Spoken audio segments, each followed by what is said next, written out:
జై శ్రీరామ్. జై శ్రీరామ్. 4వ తారీఖు సాయంత్రం వరకు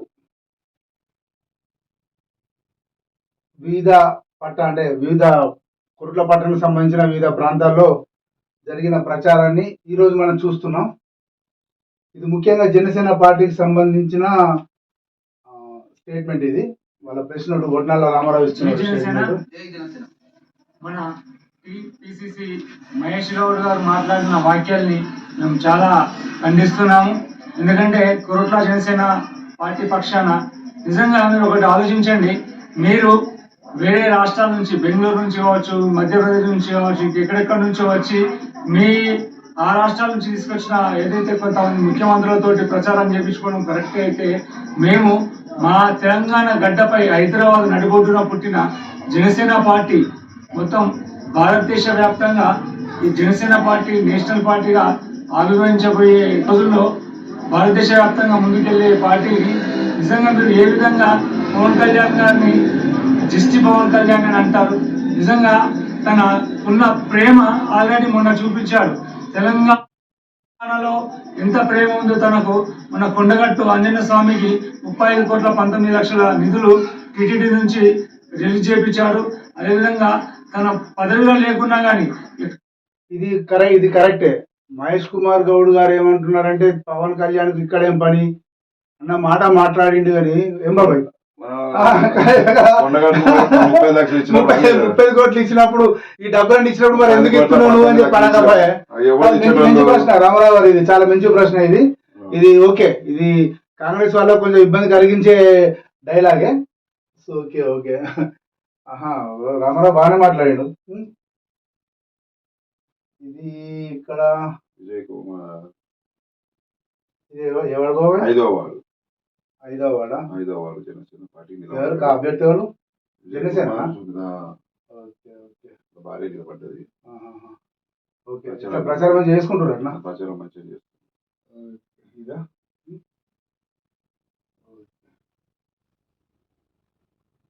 మెల్లమెల్ల జనసేన పుంజుకుంటున్నట్టేనా?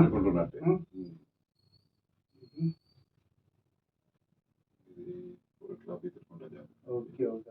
మన ఇది స్టేట్ బ్యాంక్ వేయండి కదా, తాండాల బ్రాంచ్ వేయండి కదా, బిఆర్ఎస్. నీలియా కాదా?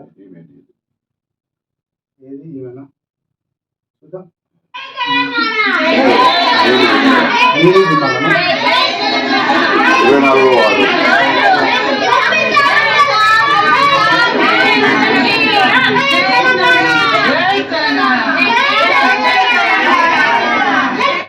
ఏ బాబా మంచిగా ఫంక్షన్ లాగా చేస్తున్నారు వీళ్ళు, ఊరేంపులు. బాగుంది. అంతే ఇక్కడ ఇది చూద్దాం. ఓహో, ఓం ప్రకాష్. మొత్తానికి ఓం ప్రకాష్ సెన్సేషన్ చేస్తున్నట్టే. గెలిచినా ఓడినా కూడా గ్రేటే ఓం ప్రకాష్ది. పోటీ అనేది అసలు ఓం ప్రకాష్ పోటీ చేయడం అనేది వాస్తవంగా ఒక గొప్ప అంశము. సేవ తత్పరుడు. అది ఆటో కొడుతూ పోతుండే అమ్మ కూర్చోరంటాడు ముసలోళ్ళను. అవన్నీ ఎన్నికల్లో పనిచేస్తాయా లేదా ఈ అస్త్రాలని తర్వాత, కానీ అందరు సేవ చేస్తారు, చేయాలని కాదు. కానీ తన శక్తికి మించిన సేవ చేసిన వాళ్ళు చాలా గొప్ప వాళ్ళు. ₹1,00,000 ఉన్నాడు 10,000 రూపాయలు ఎవరికో దానం ఇస్తే అది పెద్ద సేవ అనిపించుకోదు. కానీ ₹10 ఉన్న వాళ్ళు కూడా ఆ ₹9 ₹8 దానం చేస్తే అది గొప్ప అంశం అవుతుంది. సో ఓం ప్రకాష్ వాస్తవం కూడా ఓకే. ఫస్ట్ నుంచి కూడా చూసుకోవచ్చు. కాదు గెలుస్తాడు గెలవడానికి మిగిలిపోయిన అన్నాన్ని తీసుకువెళ్ళి ఫ్రీగా ఉచితంగా అట్లా మస్తు మంది ఉన్నారు. ఆ సేవ చేసే వాళ్ళు చాలా మంది ఉన్నారు. ఇప్పుడు సిటీకి పాపులర్ ఛానల్ పండితు ఆటో సొంత ఆటోలో తీసుకువెళ్ళి తీసుకొస్తాడు. ఏం ఆశించకుండా. కుప్పాల ఇంకొకరు ఉండే పిల్లాడు అబ్బాయి, అతను కూడా మంచి సేవ చేస్తుండే. కానీ ఈ మధ్య కనిపించట్లేదు. కానీ అతను కూడా మంచి ఉన్నారా? ఓకే, మంచి అది సేవ చేసిన వ్యక్తి అతను. ఇది ఓకే. ఇది 27వ వార్డు. 27వ వార్డు ఇందూరు తిరుమల వాసు, బీజేపీ అభ్యర్థి. ఓకే, ఇతను కూడా కష్టపడుతున్నాడు.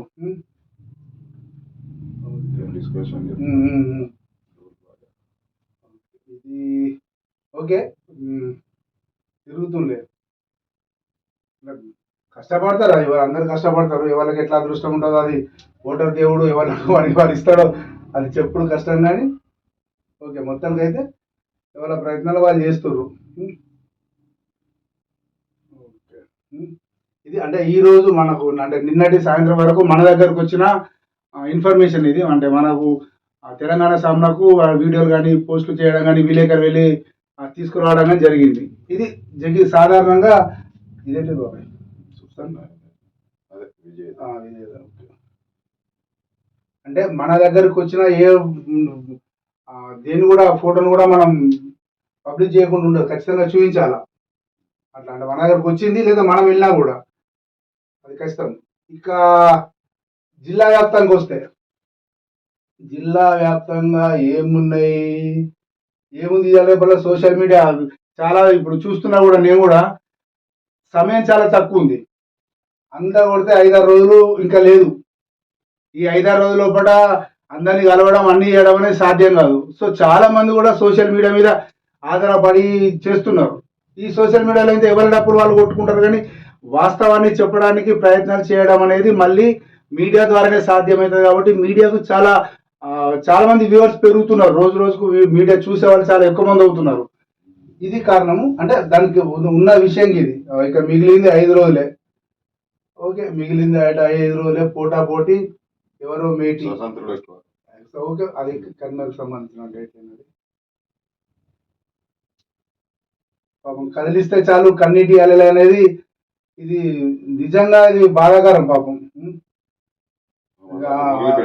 మొగిలిపేటది ఇది బాధాకరమైన సన్నివేశమే పాపం.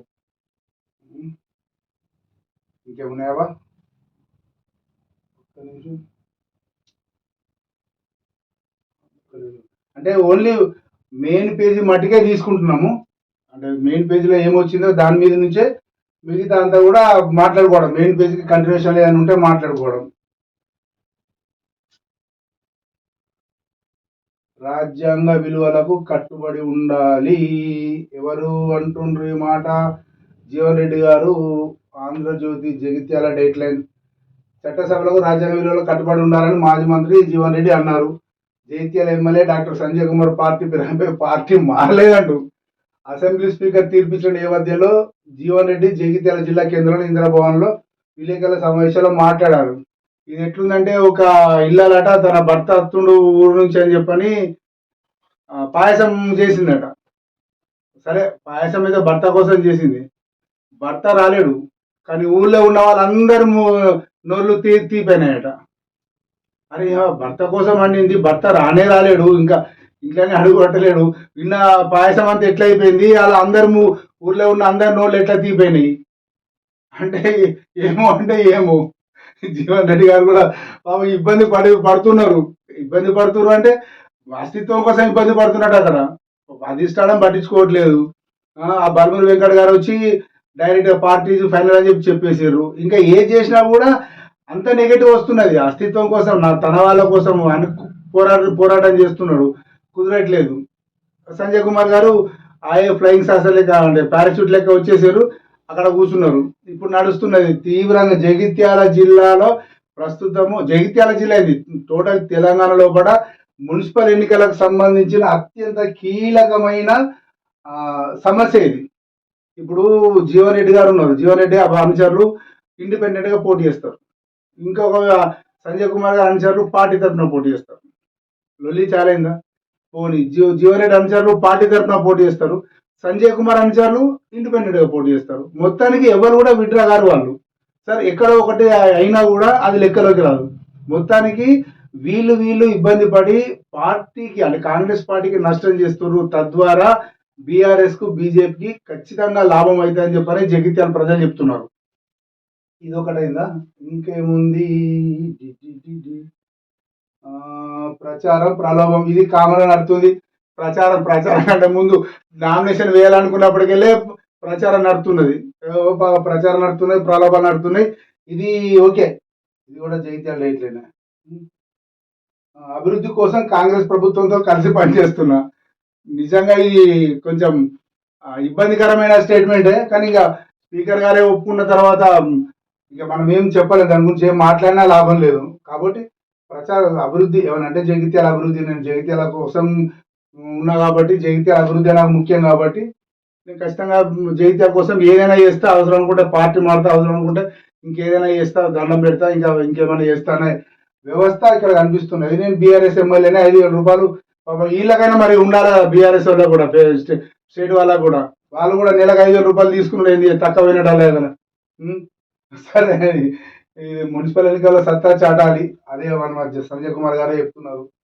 అయితే మొత్తానికి జగిత్యాల జిల్లాలో కూడా వీళ్ళకున్న అస్తిత్వాన్ని, ముఖ్యంగా జగిత్యాలకు సంబంధించి కాంప్లికేటెడ్ అన్నమాట, వాస్తవం ఇది. ఇది ఓకే, ఇది మామూలుగా ఇది అంటే మనం మెయిన్ వార్తలు తీసుకోవాలని చెప్పి అనుకున్న నేపథ్యం లోపల అంటే కేవలం ఎన్నికలకు సంబంధించిన మట్టికే తీసుకోవాలనుకుంటున్నాం. అంతకంటే వేరే తీసుకుంటే అది ఇక టైం పెరుగుతుంది, వ్యూవర్స్ డాటా ఖర్చు అవుతుంది తప్పితే ఇప్పుడు పెద్ద ఉపయోగం ఏమి ఉండదు. ఈనాడు చూసినా కదా, మనం మెయిన్ ఎడిషన్ చూద్దాం.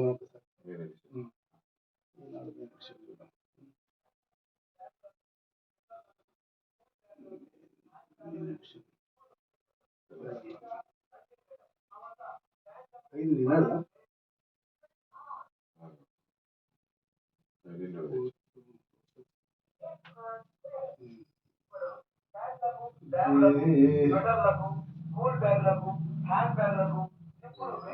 ఇది అంతా కథ కొంచెం మనకు కూడా అలవాటు కావాలి. ఇది మనకు కూడా ఎట్లా అయింది అనేది డైరెక్ట్ కిందికి అనేసి మెల్ల మీద కనుక్కోవాలి.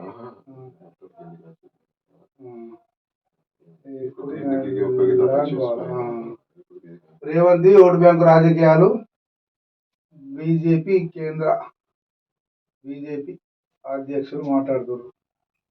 ఓకే, ఇక ఇవన్నీ ఎట్లయిపోయిందంటే ఒక వార్త ఈ రోజు ఒక సంఘటన, ఇప్పుడు ఒక సంఘటన జరిగింది అనుకుందాం. అంటే ఫర్ ఎగ్జాంపుల్ ఇప్పుడు 8:10 అవుతుంది, 8:55 అవుతుంది, 8:55 అవుతుంది అని అంటే 9:50 వరకు ఆ వార్త పాతబడిపోతుంది. ఇది ఎక్కడ చూసినట్టు ఉందన్నాడ ఫీలింగ్ వచ్చేస్తున్నది. వార్త దొరుకుతుంది, వార్త వెనుక విశ్లేషణ దొరకట్లేదు, చాలా తక్కువైపోయినాయి. వార్త వెనుక విశ్లేషణలు కనుక ఉంటే, కొన్ని నెగటివ్ విశ్లేషణలు కనుక ఉంటే, అబ్బాయి నేను వేల కోట్ల రూపాయల పెట్టుబడి, 100 కోట్ల పెట్టుబడి పెట్టి నేను ప్రభుత్వంకు వ్యతిరేకంగా రాయన్నా, లేకపోతే ఇంకా వేరేలకు వ్యతిరేకంగా రాయన్నా, నాకు వచ్చింది ఏంది అని చెప్పనే వ్యవస్థ, అంటే కార్పొరేట్ సంస్థలోకి, అంటే ఒకప్పుడు జర్నలిజం అనేది ఎట్లుంటుందంటే త్యాగాలే ఉంటుండే. చూడాలి, ఒక అవినీతి, ఒక కుంభకోణం లేదా ఒక చెడు ఒకటి బయటకు వచ్చిందంటే దాన్ని బయట పెట్టేదాకా ఆ రిపోర్టర్కో లేకపోతే ఆ పేపర్లో నిద్ర పట్టకపోతుండే. ఇప్పుడు అట్లా కాదు, అది తెలిసిందా ఫస్ట్ ఆ వ్యక్తికి ఫోన్ చేయాలి. ఫర్ ఎగ్జాంపుల్ ఒక ఎమ్మెల్యే సంబంధించి ఒక కుంభకోణం, ఒక స్కామ్ తెలిసింది అనుకోది, విలేకరు తీసుకొచ్చి ఇచ్చి సార్ వచ్చిందంటే అట్లా ఓకే అని చెప్పని ఆ ఎమ్మెల్యేకి ఫోన్ చేసి సార్ ఇట్లా అని చెప్పి అంటే అట్లా ఉంది పరిస్థితి. అంటే అది ఆ వ్యవస్థలకు వచ్చేసింది కాబట్టి చాలా మటుకు విశ్లేషణల గురించి ఆలోచిస్తున్నారు జనం. తెర వెనుక ఏం జరుగుతుంది, తెర ముందు ఓలైనా చెప్తారు, ఎవరైనా చెప్తారు, కానీ తెర వెనుక ఏం జరుగుతుందో తెలవాలని చెప్పండి. ఒక సందర్భం వచ్చింది, అంటే ఇది వాస్తవంగా ఇది ఇప్పుడు విశ్లేషణ చెప్పడం ఏంటంటే, ఒక సందర్భంలో కూడా ఒక ఎస్పీ గారి దగ్గర కూర్చున్నప్పుడు ఒక వ్యక్తి వచ్చి మాట్లాడుతున్నానంట. అంటే వాళ్ళ డిపార్ట్మెంట్కి సంబంధించిన ఒక వ్యక్తి వచ్చి మాట్లాడితే ఆ సంబంధిత పోలీస్ స్టేషన్కి సంబంధించిన ఒక ఆఫీసర్ వచ్చి మాట్లాడుతున్నాడు, ఇట్లా ఉందని చెప్తే అన్ని చెప్పాక పేపర్లు వచ్చింది నాకు చెప్పావు, అది నాకైనా తెలుస్తుంది, డిపార్ట్మెంట్ ఎవరైనా పేపర్లు వచ్చింది కటింగ్ పెడతారు, అది కాదు తెర వెనుక ఏం జరిగింది. ఒక 10 మందిని ఒక ఊరు నుంచి పట్టుకొచ్చి విచారించి వదిలిపెట్టిరు కాదు, విచారించినాక ఎందుకు వదిలిపెట్టిండు అనేది నాకు కావాలని చెప్పన్నాడు అన్నట్టు. ఎందుకు అనే ప్రశ్న జర్నలిజం నుంచి వెళ్ళిపోయింది అసలు యాక్చువల్గా. అంటే ఇది ఒక సందర్భం కాబట్టి చెప్తున్నాం, ఎందుకు ఎలా అనేది వెళ్ళిపోయింది. అంతా తక్కెళ్ళలో బాటలు చేసినట్టే ఉన్నది అని చెప్పి చాలా మంది అంటున్నారు. జనం కూడా అంటున్నారు, రాజకీయ నాయకులు అంటున్నారు, కొందరు జర్నలిస్టులు కూడా అంటున్నారు, చదివిన వాళ్ళు వీక్షకులు అంటారు, పాఠకులు అంటారు. నడుస్తున్నది ప్రపంచం అంతే. విషయం తెలిసిందా, దానికి ముఖ్య కారణం సోషల్ మీడియా లోపల ఎక్కువగా వార్తలు రావడం వల్ల, అప్పటికప్పుడుగా వార్తలు రావడం వల్ల ఏ క్షణముది వార్త 10 గంటల లోపల మొత్తం వైరల్ అయిపోతున్న నేపథ్యం లోపల చాలా మించి స్పందన వస్తున్నది సోషల్ మీడియాకి అనేది నేను చెప్పాలనుకుంటున్నాను అన్నట్టు. ఇది ఒకటి, ఇది రాహుల్ కేసీఆర్ది అనదర్ పిటిషన్ డిస్మిస్ డిస్మిస్ చేసి దివాలా కంపెనీకి 6,000 కోట్ల పనులట. సీఎం సమాధానం చెప్పాలి. ఇది ఏంటంటే డైవర్షన్ పాలిటిక్స్. నిజంగా ఇది చేసింది కావచ్చు, కానీ ఫోన్ ట్యాపింగ్ లో కూడా ఇప్పుడు కేసీఆర్ గారికి ఆ నోటీసులు ఇవ్వాలా అని చెప్పి మళ్ళీ నోటీస్ అంటే అదే ఏదో వచ్చింది. ఉమ్, అది చూసిన నేను కూడా సరే అది చూద్దాం. రేవంతుని కేంద్రమే కాపాడుతుంది. ఇది రేవంతుని కేంద్రం కాపాడుతుంది అని ఒకటి వారైతే ఎట్లయితే అంటే ఇప్పుడు బేస్ ఏంటంటే పాపం బీజేపీ వాళ్ళు ఆ రెండుకి సెంటర్ ఇవ్వడన్నట్టు. కాంగ్రెస్ వాళ్ళు ఏమంటారు అంటే బీజేపీ బీఆర్ఎస్ కలిసి పనిచేస్తున్నాయి అంటారు. బీఆర్ఎస్ ఏమంటది బీజేపీ కాంగ్రెస్ పనిచేస్తుంది అంటారు. బీజేపీ ఏమంటది బీఆర్ఎస్ కాంగ్రెస్ రెండు దొంగ నాటకాలు ఆడుతున్నాయి అంటారు. మరి దీనిలో ఎవరితోటి లింక్ ఉన్నారు, ఎవరికి ఎట్లాంటి సంబంధాలు ఉన్నాయి, అది ఏం అర్థం కాదు. ఇది కథ. సరే ఓకే, ఇది పెట్టేద్దాం. అదే ఆంధ్రజ్యోతి కొత్తగా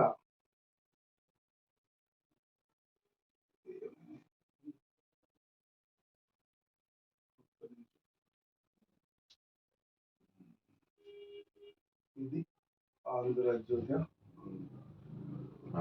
ఆంధ్రజ్యోతి డిస్ట్రిబ్యూషన్ వచ్చింది. ఆంధ్రజ్యోతి తెలంగాణ. ఓకే ఎస్ కదా.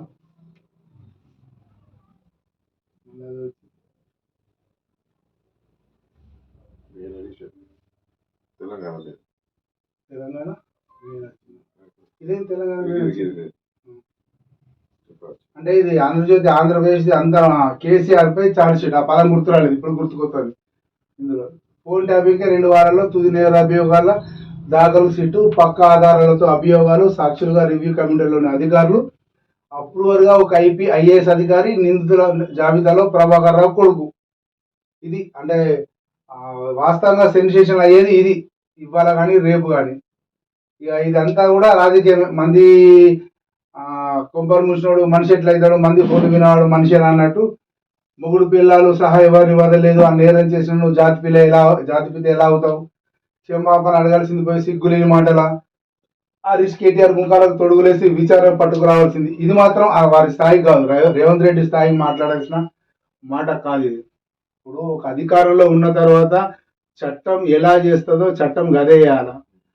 కానీ కేటీఆర్ ముఖాలకు తొడుగులేసి దొంగలను పట్టుకొచ్చి చెప్తారనేది మాత్రం కొంచెం విమర్శకు దారితీస్తున్న అంశమే. ప్రొఫెసర్ జయశంకర్ సోనియా జాతిపితలు అవుతారు. జయశంకర్ అవుతారు అంటే దానికి ఒక అర్థం ఉంది, కానీ సోనియా ఎట్లయితుందో అర్థమైతే లేదు. సోనియా అయినప్పుడు సుష్మా స్వరాజ్ కూడా కావాలా? ఎందుకు కావద్దు? సుష్మా స్వరాజ్ అట్లంటే అందరూ ఆ రోజు తెలంగాణ కోసం ఓటేసిన వాళ్ళందరూ కూడా తెలంగాణకు జాతిపితలే. తెలంగాణ కోసం అంతే కానీ ఇంకంతే ఉంటది. ఫుల్ టైం కొంచెం టైం రోజుకు 5-6 గంటలు దానికే పోతుంది ఇంకా ప్రజాసేవ తర్వాత. కానీ మేము జానారెడ్డి అంతా మించి వాళ్ళం కాదు. మీరాల కూడా సభలో ముఖ్యమంత్రి Revanth Reddy young India school కు శంకుస్థాపన. ఓకే, శంకుస్థాపనలు అయితే మస్తు అవుతున్నాయి, కానీ ప్రారంభోత్సవాలు తక్కువ అవుతున్నాయి. శంకుస్థాపన చేసడానికి పైసలు ఖర్చు కావు, ప్రారంభోత్సవానికి పైసలు బాగా అవుతాయి. అది అలా చేయాలంటే. బీజేపీకి మద్దతుగా పవన్ ప్రచారం. మున్సిపల్ ఎన్నికల్లో పార్టీ తరఫున ప్రచారం చేయనున్న ఏపీ డిప్యూటీ సీఎం బీజేపీ రాష్ట్ర అధ్యక్షుడు రామచంద్ర. ఇదే కూడా పరిస్థితి. జనసేన వాళ్ళు పోటీ చేసిన జాగాల స్నేహపూర్వక పోటీ బీజేపీ వాళ్ళు కూడా చేస్తున్నారు. ఇప్పుడు మరి జనసేన పవన్ కళ్యాణ్ ఎవరికి సపోర్ట్ చేయాలా? ఇదైతే రాష్ట్ర వ్యాప్తంగా వచ్చిన స్టేట్మెంట్, కానీ ఎట్లా చేస్తాడు అనేది కొంచెం చూడాలి. అది ఎట్లయితే కాంగ్రెస్ రాజకీయ వ్యభిచారం, ఫిరాయింపులపై స్పీకర్ ఆధార్ లేవనడం దుర్మార్గం. ఓట్ల కోసం వచ్చేవారిది ఏ పార్టీయో నిలదీయండి. కాంగ్రెస్ బీఆర్ఎస్ నీచ రాజకీయాలు బుద్ధి చెప్పాలి. నా జోలికొస్తే కేటీఆర్ బతుకును రోడ్డుకి ఇడుస్తా. సిరిసిల్ల వెమ్లవాడ మున్సిపల్ ఎన్నికల ప్రచారంలో కేంద్ర మంత్రి బండి సంజయ్. ఓకే, దీంట్లో ఏంటంటే కాంగ్రెస్ జోలికొస్తే బతుకును రోడ్డుకి ఇడుస్తా అంటే రాజకీయ బతుక వ్యక్తిగత బతుక అనేది ఇక్కడ మళ్ళా ప్రశ్న. రాజకీయ జీవితాన్ని రోడ్డుకి ఇస్తారా, లేకపోతే వ్యక్తిగతంగా జీవితాన్ని బయట తీస్తారా? మరి సంజయ్ గారు బండి సంజయ్ గారు చూడాలా? అదే లాయర్ది ఇది సెన్సేషన్ అన్నట్టు సినిమాలలో అయిపోయినట్టు ఉన్నది. సినిమాలలో అయిపోయి ఇట్లా వచ్చి తక్కువ నచ్చి ఏదో ఆ న్యాయం కావాలి సినిమాలో జగ్గయ్య మాట్లాడినట్టు లేకపోతే శారద మాట్లాడినట్టుగా అనిపిస్తున్నది ఇది. అంటే ఆ ఓట్లు కాపాడుకోవాలి కదా. నేను మీకోసం ఇంత చేసిన అని చెప్పండి. ఓట్లను భారీగా తొలగిస్తున్నారు. బతుకున్న వాళ్ళని చనిపోయారని పేర్కొంటున్నారు. 2 ఏళ్లలో జరపాల్సిన ఎస్ఐఆర్ 3 నెలల్లో ఈసీకి 6 ఉత్తరాలు రాసిన స్పందన రాలేదు. న్యాయం చేసి ప్రజాస్వామ్యాన్ని కాపాడండి. దీది 5 నిమిషాలు అడిగితే 15 నిమిషాల సమయం ఇచ్చిన సిజేఐ 9కి వాయిదా. 15 నిమిషాలు ఎత్తింది, 15 గంటలు ఇచ్చింది, 15 రోజులు ఇచ్చింది, 15 నెలలు ఇచ్చింది. అక్కడికి వెళ్ళి ఆ దేశంలో అక్కడ పశ్చిమ బెంగాల్లో ఒక్క ఓటు ఒక్కరికే ఉండాలి. ఒక్క పౌరునికి ఒకే ఓటు. ఆ ఓటు కూడా భారతదేశ పౌరునికి ఉండాలి. ఓటు అంటే గదే కదా, భారతదేశ పౌరునికే ఓటు ఉండాలి కదా. ఇక్కడ నుంచో వచ్చి ఇక్కడ ఉండి 10 ఏళ్ళకెళ్ళి 15 ఏళ్ళకెళ్ళి తీసేసి ఇది నా దేశం నేను ఉంటా 10 మందిని 20 మందిని అంట అని అంటే నడదు కదా. 4 లగ్గాలను చేసుకుంటా 5 చేసుకుంటా అని ఇక్కడ జనాభా ఉత్పత్తి చేసి ఉత్పత్తి కర్మాగారంగా జనాభా భారతదేశాన్ని చేస్తుంటే ఎవడెందుకు ఒప్పుకుంటాడు? ఫస్ట్ ఓటు తీసి పారేస్తే ఇది అసలు కీలకమైన పాయింట్. ఇది విషయం ఏంటి అంటే ఇక్కడ ఆలోచించాలా. ఏ రాజకీయ నాయకుడైనా కూడా ఓటుతోటే బతుకుతాడు. అది ఎవరు మీరు గమనించుకోవచ్చు. రేపు ఎలక్షన్స్ 11 తారీఖున ఎలక్షన్లో కూడా పోయేటప్పుడు అన్న అన్న అన్న నమస్తే అన్న నమస్తే అన్న అన్న అన్న అలాగే అక్క అక్క తల్లి తల్లి అని చెప్పి దండం పెట్టి వదిలిపెట్టేస్తారు. పోయేదాకా పోలింగ్ బూత్లో పోయేదాకా. పోలింగ్ బూత్కి వచ్చేటప్పుడు అట్లా మాట్లాడతారు ఎవరన్నా చూడండి. అంటే రాజకీయ నాయకుని మీతో పని అయిపోయింది, ఓటుతో పని అయిపోయింది. తర్వాత మళ్ళా ఎప్పుడైనా ఎలక్షన్స్ వచ్చినప్పుడు మీతో అవసరం పడితే మళ్ళీ అబ్బా అబ్బా అమ్మ అమ్మ కాక కాక తాత తాత అంటాడు. ఇది సహజంగా జరిగే ప్రక్రియనే. దీనికి మన దీది కూడా పెద్ద దూరమేం కాదు. దీని కాదు, ఎవరైనా కూడా దాదాపు ఎంజాయ్ చేసేది. ఓటరు నిస్వార్థంగా స్వచ్ఛందంగా ఓటు వేయడం అనేది ఇక్కడ కీలకం. అది ఎవరేయాలా? భారతీయ పౌరసత్వం కలిగిన వానికే భారతదేశంలో ఓటు హక్కు ఉంటుంది.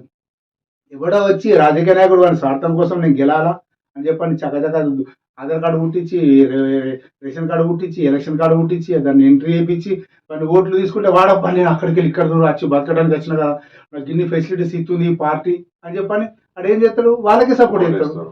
ముదిరి ఆడు తొండ ముదిరి ఊసరవేలైనట్టు మెల్లమెల్ల భయపడుకుంటున్నాడు. ఇట్లా జబ్బ తీసేసి బలగం పెంచుకున్న తర్వాత నీ అమ్మాయి ఎవరు రానంటే ఖతం అయిపోయి.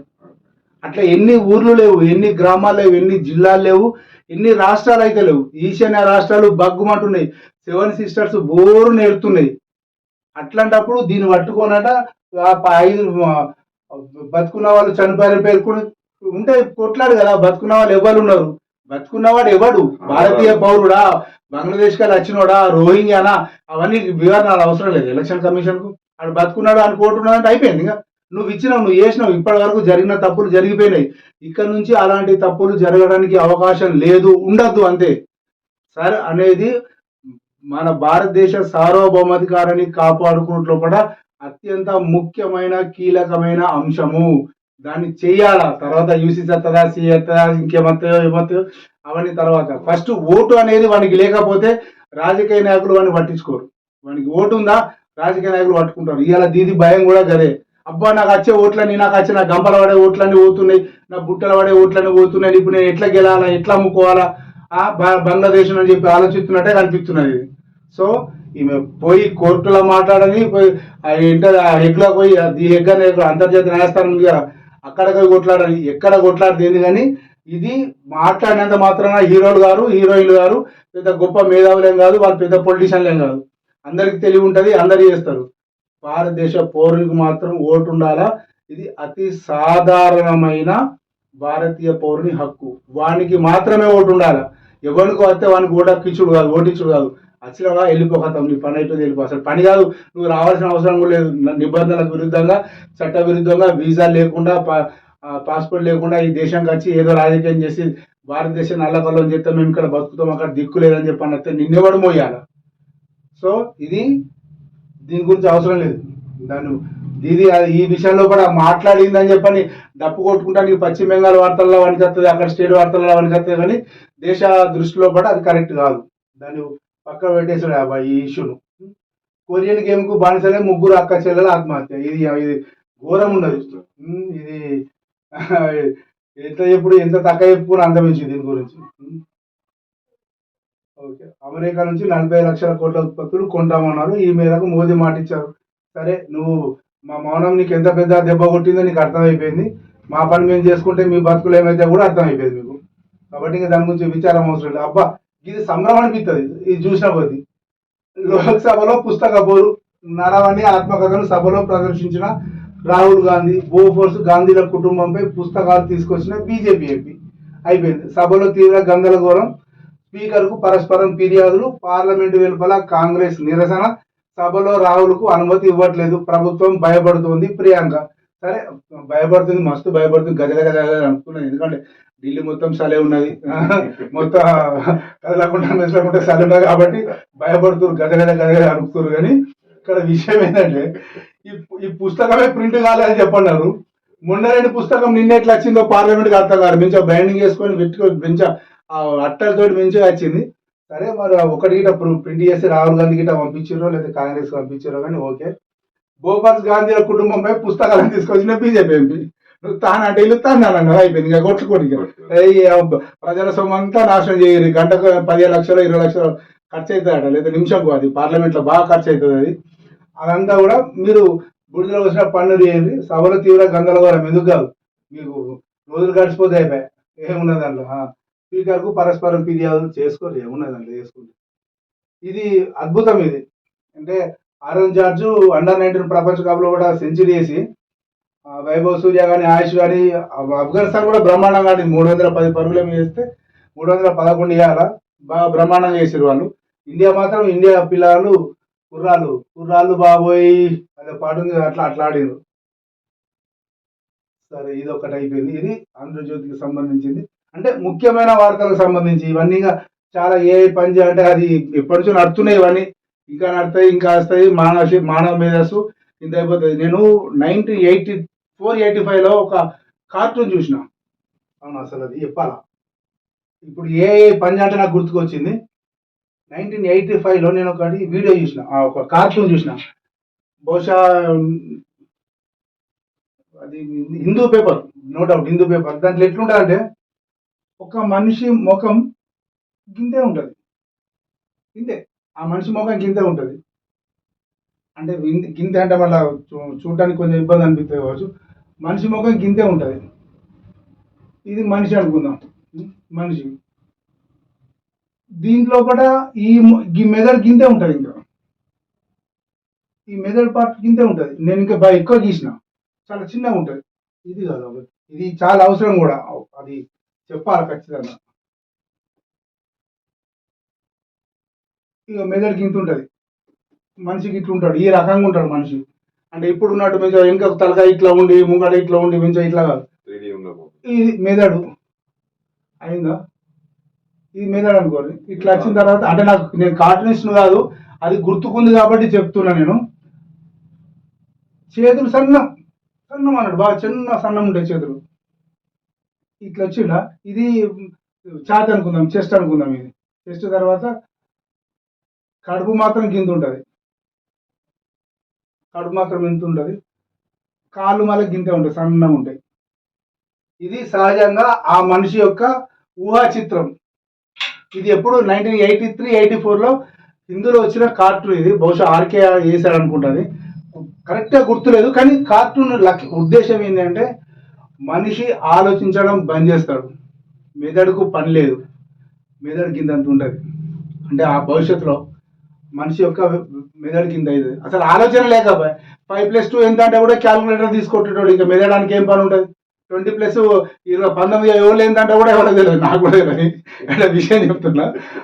నాకు అంటే విషయం క్యాల్కులేటర్, పిల్లలు కూడా కాలేజ్ స్కూల్లో చదువుకునే పిల్లలు కూడా క్యాల్కులేటర్ పట్టుకుంటారు. ఇప్పుడు కొంచెం అవకాశం వచ్చినాక కొంచెం ఫాస్ట్ నడుస్తున్నది. కానీ ఇది ఇట్లా, ఇది తలగా అట్లా అయిపోతుంది.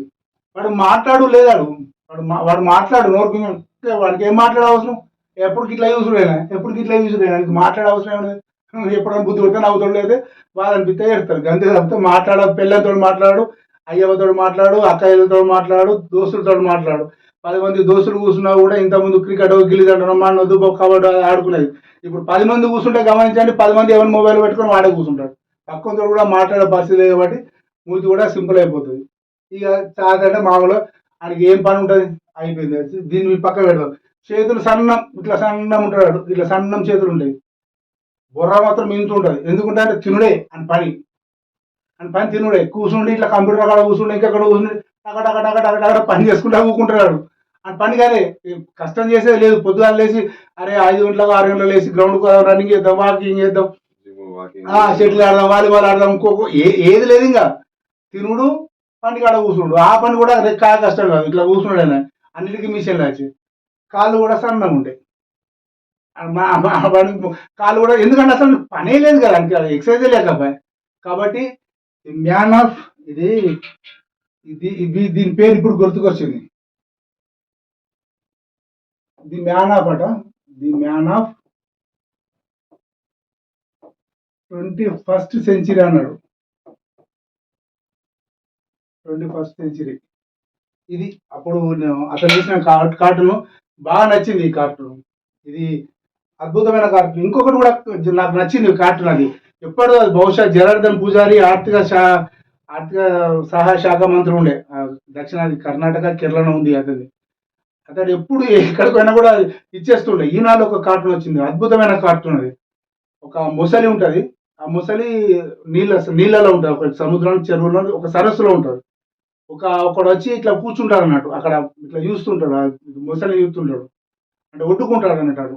ఉంటే ఆ మొసలి ఏమంటది, అబ్బాయి నువ్వు నీ గురించి నేను ఎంతో బాధపడుతున్నా, ఈ సముద్రం ఇప్పుడు నేనున్న ఈ నీళ్ళ కూడా ఈ నీళ్ళన్నీ కూడా నా కన్నీళ్ళే, నువ్వు రా అని చెప్పంట అన్నాడు.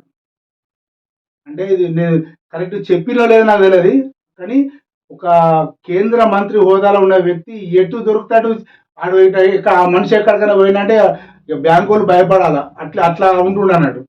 అయితే ఈ కన్నీళ్ళు కూడా అంటే నేను నీ గురించి ఇంత బాధపడుతున్నా, నేను ఎంత బాధపడుతున్నా అంటే ఈ నీళ్ళన్నీ కూడా నా కన్నీళ్ళే, నా కన్నీళ్ళలో నేను ఉన్నా, రా నా దగ్గరికి రా అంటే దాని అర్థం ఏంటి, నేను మింగేస్తాను ఆ ఉద్దేశం అన్నట్టు.